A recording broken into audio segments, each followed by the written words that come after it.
Diambil dari perkataan kata dasar nano yang merujuk kepada satu benda yang sangat kecil atau kerdil.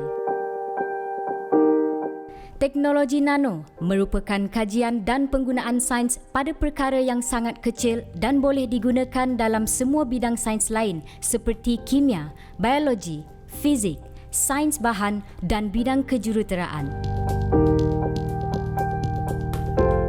Bermula pada tahun 1956 apabila seorang ahli fizik, Richard Feynman, menemui satu ruang atau dunia lain dalam zarah-zarah yang sangat halus. Persamaan saiz 1 nanometer bersamaan dengan 1 per bilion meter, umpama diameter sehelai rambut yang dibelah 100,000 kali membuatkan molekul nano begitu halus. Di sini terdapat satu macam alam baru yang kita boleh eksploitasikan, boleh membawa kepada kemajuan sains yang terkini. Itu kita menganjak 30 tahun kemudian, tahun 1974, di mana Profesor daripada Jepun, Taniguchi, dia mengistilahkan teknologi nano secara rasmi. Dia mengambil perkataan Yunani Greek kerdil dengan teknologi tersebut digabungkan sebab domain ataupun ruang pembuatan teknologi nano ini adalah bersekitaran 1 per bilion meter. Dua cabang sains yang begitu sinonim dengan teknologi nano ini ialah sains kimia dan sains fizik. Perkembangan teknologi nano bermula pada tahun 2006 di Malaysia apabila inisiatif teknologi nano kebangsaan dilancarkan di Universiti Teknologi Malaysia. Pada tahun tersebut, ia merupakan satu high level, macam aras tinggi. Membuat satu statement, buku yang sangat ringkas menyatakan satu keprihatinan kerajaan untuk memberi satu fokus kepada kemajuan dan juga pengkomersialan teknologi nano. Jadi kemudian, 3 tahun kemudian, tahun 2009, di mana teknologi nano itu diberi satu penekanan supaya menjadi satu-satu resources ataupun sumber kemajuan ekonomi negara, di mana teknologi nano ini boleh digunakan untuk menghidup semulakan industri-industri kita yang hampir mati, ataupun sunset industry, ataupun industri yang mungkin memerlukan injection ataupun suntikan baru, nafas baru. Contohnya bidang bidang getah. Getah kita keluarkan getah, keluarkan tayar sebagai gitu saja. Tapi dengan suntikan teknologi nano kita boleh membuatkan satu nilai tinggi untuk industri tersebut. Itulah konteksnya lah. Dalam perkembangan dan kemajuan yang jitu terhadap industri permotoran di Malaysia, Lembaga Getah Malaysia telah menjalankan kajian dan penyelidikan penggunaan bahan nano di dalam pembuatan tayar kenderaan, terutamanya tayar kereta. Di Lembaga Getah Malaysia, kami telah menjalankan pendidikan yang berterusan berkenaan dengan teknologi tayar. Salah satu pendidikan tayar yang kami jalankan ialah menggunakan nanoteknologi, iaitu bahan pengisi berasaskan nano bahan pengisi nano. Salah satu contoh bahan pengisi nano ni ada banyak. Contohnya nano silika, nano karbon nanotube dan juga grafit. Dan yang paling terkini yang kami jalankan untuk pendidikan nanoteknologi ini ialah menggunakan getah asli termaju, iaitu Ecoprina, dan menggunakan bahan pengisi nano silika dan juga grafin. Sebenarnya apa perbezaan getah Ecoprina dan Peprina ini berbanding dengan getah asli biasa adalah di mana kita telah menjalankan proses pengumpasuaian struktur di mana ia dapat memberi impak yang lebih baik berbanding dengan getah asli dan ia adalah setanding dengan getah sintetik yang ada di pasaran. Salah satu aplikasi yang boleh digunakan getah Ecoprina ini adalah di dalam pembuatan tayar, di mana ia dapat memberi impak yang positif dari segi alam sekitar, ekonomi dan juga sosioekonomi jika dilihat ia secara total.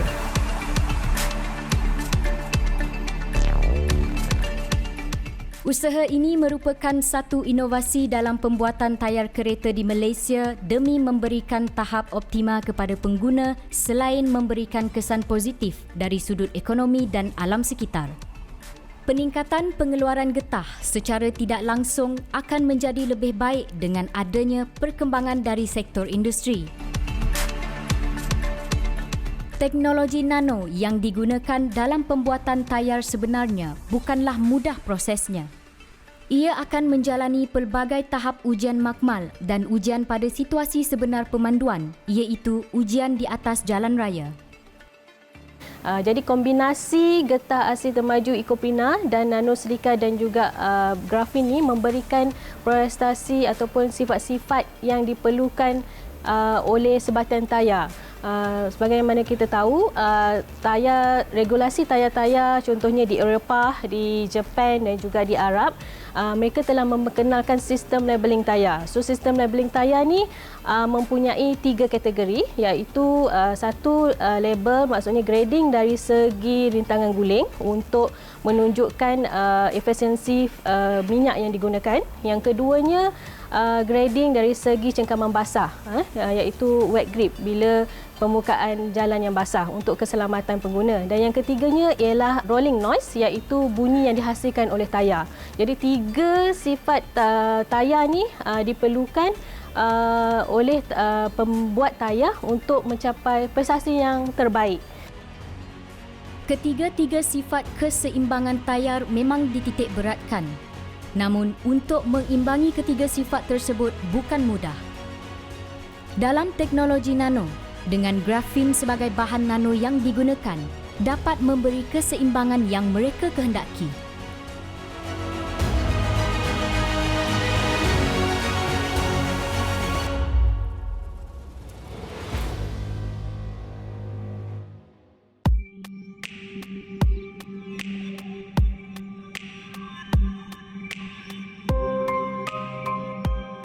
Di Lembaga Getah Malaysia, dengan bantuan peralatan yang mencukupi, sememangnya satu tempat yang mempunyai kebolehan menghasilkan tayar dengan teknologi terkini.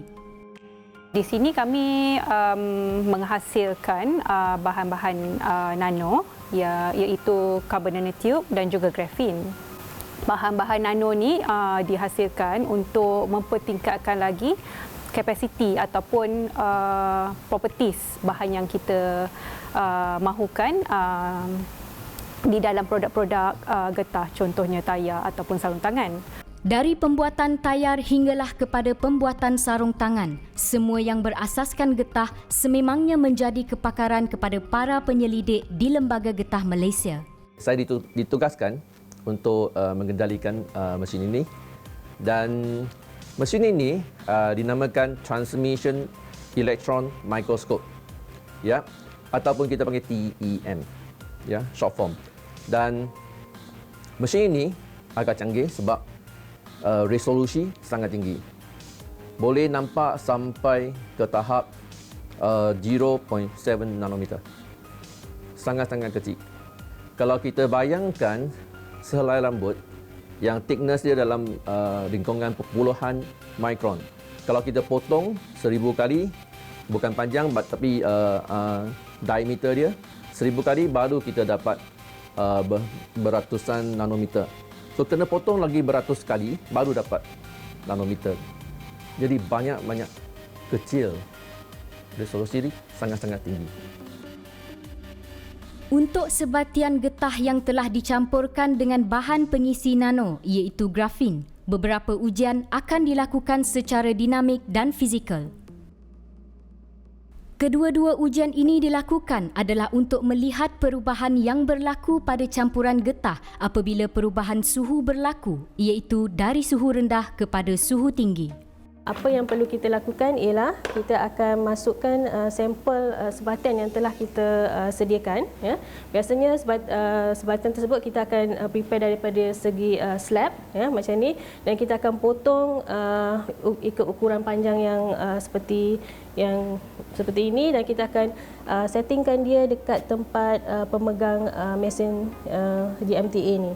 So bila kita dah letakkan sampel tersebut, ya, kita perlu buat setting dari segi temperature, frekuensi dan juga daripada segi strain. Kebiasaannya apabila tayar tu berjalan, dia akan berada dalam frekuensi 10 Hz. So biasanya mesin ini boleh mengukur daripada kepelbagaian frekuensi dan juga kepelbagaian temperature. Kita akan varykan temperature tu daripada temperature yang rendah kepada temperature yang tinggi. Ini kerana apabila kita menguji prestasi tayar, indikator yang perlu dibuat ialah dari segi rintangan guling dan juga dari segi cekaman basah. Tahap penyebaran bahan pengisi nano adalah penentu kepada kualiti sesuatu produk. Sekiranya penyebaran itu berlaku secara menyeluruh, ia akan membuatkan kualiti produk itu baik. Oleh kerana saiz bahan pengisi nano itu amat halus, maka penyebaran itu hanya boleh ditentukan oleh ujian yang dilakukan dengan menggunakan Transmission Electron Microscope atau TEM. Kualiti grafik yang bagus selalu dia nipis, tak banyak layer. Kalau grafik yang tak bagus selalu dia hundreds of layers, banyak sangat dan tebal dan tidak disperse.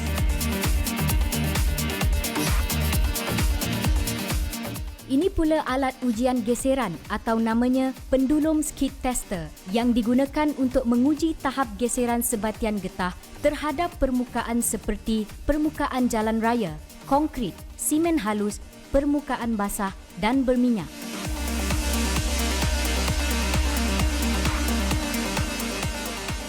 Khususnya ujian ini akan menentukan kadar cengkaman sebatian getah terhadap sesuatu permukaan. Biasanya adalah unit yang digunakan adalah sebagai perbandingan. Sebagai proses pengujian ini kita mencari kadar yang lebih tinggi iaitu lebih kurang melebihi lebih daripada 70 skid index itu dikategorikan sebagai yang lebih baik dan yang lebih rendah itu dikategorikan kurang baik. Seterusnya adalah ujian menentukan tahap keanjalan sebatian getah. Kita masukkan sampel dalam bentuk dumbbell shape. Kita potong sampel daripada luar, sama ada produk ataupun daripada sebatian getah yang telah dimolkan. So kita tarik, masukkan dekat mesin mengikut dumbbell shape, mengikut ISO 37. Kemudian tarik sampai dia putus. Bila dia putus, kita dah setkan dekat komputer setting dia punya formulation untuk tensile force, untuk elongation break, mengikut spesifikasi lah yang telah disediakan.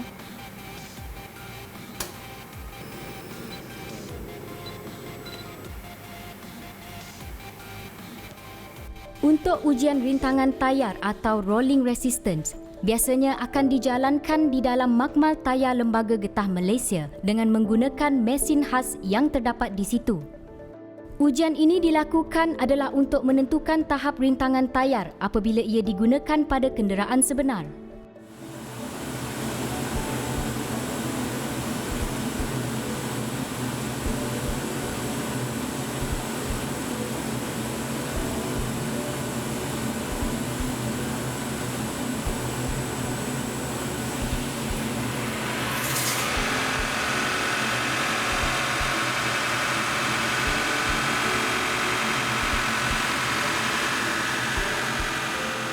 Makmal ujian tayar Lembaga Getah Malaysia menjalankan ujian rolling resistance.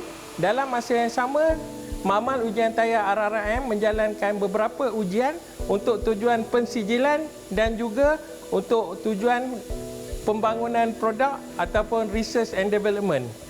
Antara ujian yang dijalankan di makmal ujian tayar Lembaga Getah Malaysia ialah endurance test, yang kedua high speed capability test, plunger energy test, bead unseating test dan juga ujian telapak tayar iaitu footprint measurement yang digunakan untuk R&D.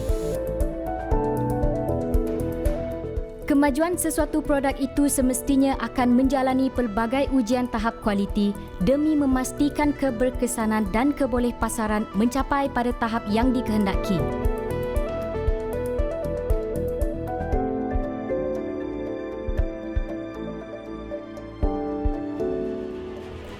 Selain tayar, sudah tentu minyak pelincir juga memainkan peranan penting dalam memastikan prestasi sesebuah kenderaan. Dengan adanya teknologi nano ini, bahan pengisi nano juga telah digunakan dalam menghasilkan minyak pelincir.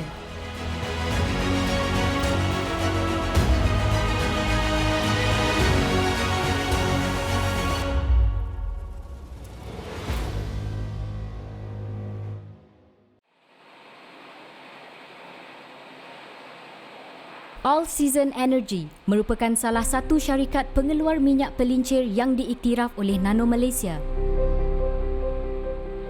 Syarikat milik Bumi Putra ini menghasilkan pelbagai jenis minyak pelincir untuk kegunaan pelbagai kenderaan dan yang terbaru adalah minyak pelincir yang menggunakan bahan pengisi nano. Setelah menjalani ujian dan pensijilan minyak yang mengandungi bahan pengisi nano, hari ini minyak pelincir dengan teknologi nano boleh didapati di pasaran Malaysia. Ini adalah minyak sebelum ditambah dengan bahan nano, manakala ini pula adalah bahan nano yang kami gunakan. Ini adalah minyak yang telah ditambah dengan bahan nano tersebut. Minyak ini lebih gelap kerana bahan nano yang digunakan. Menggunakan teknologi nano dengan mencampurkan bahan pengisi nano yang sememangnya sangat halus dapat memberikan prestasi yang baik pada sesebuah kenderaan. Jadi produk yang mengandungi bahan nano ini ternyata mempunyai kesan yang lebih baik daripada produk-produk biasa. Pelanggan-pelanggan kami yang sedia ada telah mula merasa keberkesanan produk tersebut dan banyak yang telah menukar daripada produk biasa kepada produk berasaskan nano. Secara dasarnya, produk yang mengandungi bahan nano ini mempunyai tahap kelinciran yang lebih baik daripada produk-produk biasa. Ini adalah kerana saiz bahan nano ini adalah sangat kecil dan dia menjadi macam bahan untuk melincirkan dua permukaan yang sedang bergerak. Bahan nano ini juga akan mengisi ataupun menutup bahagian-bahagian yang kasar pada permukaan satu bahagian yang bergerak. Jadi seolah-olah bahagian itu adalah licin lah.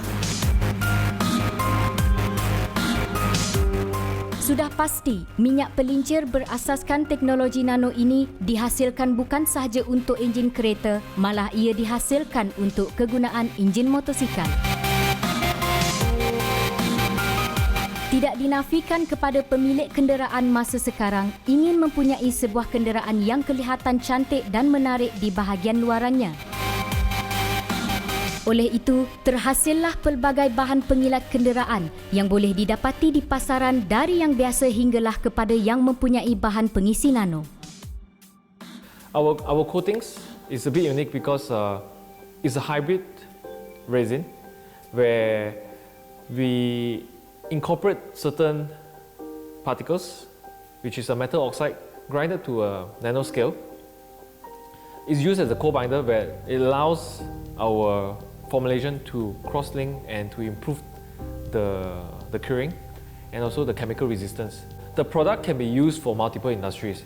It can be used for home use, marine use, aviation or industrial use. But when we first started, we are focused on the automotive side. So, because all these things like the paint, the plastic metal, and the fabric is all available in the car.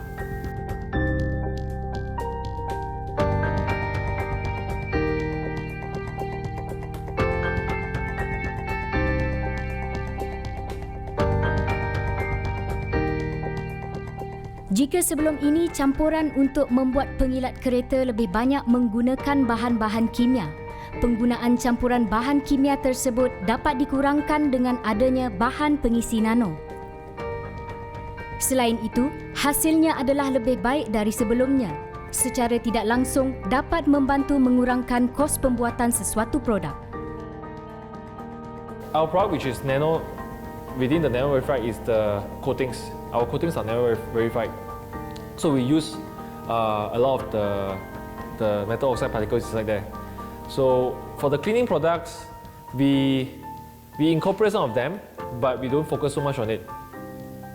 But then again, the bulk of our sales, right, is all on coatings. So about 85% of our product that we produce are all coatings. The rest, another 15%, are our preparation product to be used before cleaning. Before coating. So these are the smaller percentage, which is like a support products for our customers. Kemajuan sains dan teknologi melalui kajian dan pembangunan pada sesuatu produk itu amat memberi satu kesan yang positif terhadap kemajuan sesebuah negara, apatah lagi apabila ianya diiktiraf di peringkat antarabangsa. Ini akan memperlihatkan bagaimana cara fikir sesebuah masyarakat dalam negara tersebut. Teknologi nano yang semakin berkembang di Malaysia menjadi satu titik tolak yang baik terhadap perkembangan teknologi negara. Apabila kita menggunakan bahan-bahan yang bersifat nano, kita dapat secara tidak langsung meningkatkan mutu tayar yang dihasilkan dan juga ia juga dapat meningkatkan hala tuju getah negara dengan penggunaan ekoprina daripada bahan awal iaitu latex. Dengan adanya produk-produk yang terhasil daripada bahan nano ini, kami berharap agar ia akan menjadi komoditi yang baru untuk ekonomi Malaysia.